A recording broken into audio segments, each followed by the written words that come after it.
we also, Karen, through this, right, have found that the new environments that we are creating, right, whether it's in the metaverse, whether it's through this form of writing letters, these kinds of new environments are also creating a more inclusive culture, is what we're finding. Karen, maybe you can share some thoughts on the origins of intolerance and how to access greater diversity, inclusion, and belonging inside every organization. Well, the challenge is we all think we know, right? We think we know what our customers care about and our colleagues care about. And it leads us into a dangerous place of assuming. And what I love about what you said earlier, Kate, about building personas, I mean, the basis of understanding who your employees are now and what they care about is asking, which sounds so simple and we often overlook it. And what I like about your persona approach is it makes it personal. I mean, people become more than the results of a survey that happens periodically, right? They get a name and some attributes assigned to them, and we feel more of an emotional and heart attachment to this person, to this group of people that we're serving. And when I think about the shifting role of leaders, and we could certainly spend an entire hour talking about, how we're innovating together and all of us are thinking differently about how to equip leaders. A couple of inflection points stand out to me. I mean, the first one is leaders as orchestrators of outcomes, right? This isn't just your typical check-in and, are you here in the office or traveling a certain number of hours or billing a certain number of hours? It's what are the outcomes that we are delivering, not just in our team, but perhaps cross-functionally in the organization. Then I think the next that shows up after that is, employees really have an expectation now of their leaders to help them build a network of networks inside and outside of the company that help them gain the experience, education, and exposure that moves them forward. And really the last inflection point that stands out to me, and it's so critical to what you're saying there about how do we feel about where we work? Do we feel included? Is I feel that we've reached an inflection point and we're moving from companies as command and control entities to companies as communities. And I mean, when you really think about what a community is, right? A community is a place where you feel a sense of belonging, right? A sense of ownership. You both contribute and benefit. It's a place where you can be seen as an individual and identify with a bigger group.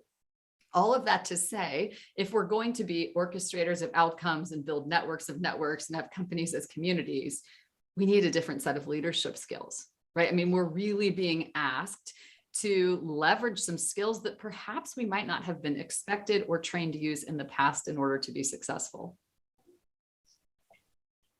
I love that. This is great. This is absolutely fantastic.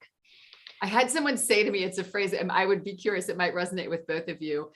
The phrase was kaleidoscope identity. And I loved this. Think about a kaleidoscope, right? When you look through it and you turn it, right? There's a unified shape that is comprised of brilliant individual pieces. And no matter how it turns, the individual pieces maintain their integrity, but they're still identified as part of a whole. And I thought, isn't that beautiful? I mean, I think it speaks to people can bring their identities with them and we can still build something where people fit, right? No matter how the organization or team or charter reshapes. And each piece is unique. Each piece is its own shape and color, and that's wonderful. Yeah, Katie, even in the NBO research, right, we talk about creating this inclusive environment where every person feels like they belong, where every person feels they have an identity. And through this, we can unlock 5x more of the human potential. Kate, through the Net Better Off research as well, we have data points that prove that when we create this kind of an inclusive culture, where we allow people to have this individual identity while being part of this big kaleidoscope, we actually find that it unlocks 5x more human potential. What are some of the ways that Accenture is creating this inclusive culture, and what is your advice for leaders on this topic? Well, our research shows that leaders leave people net better off by being curious about their unique situations. So a lot what Karen just talked about of Don't assume, just ask, be curious. And it's not only about their unique situations, but it's also the external forces, economic inequality, racism, environmental disasters that shape their work lives. And so as I think about, a piece of advice is, my advice for leaders on this topic is to not fall back to the ways of working pre-pandemic. Many leaders want to go back to the way things were. It was easier in their minds because it was the known. And charting the unknown can be really uncomfortable, but we have to be conscious about how we bring people together. We need to hear everyone's voice. People need to feel seen and safe and connected. Every connection, every time.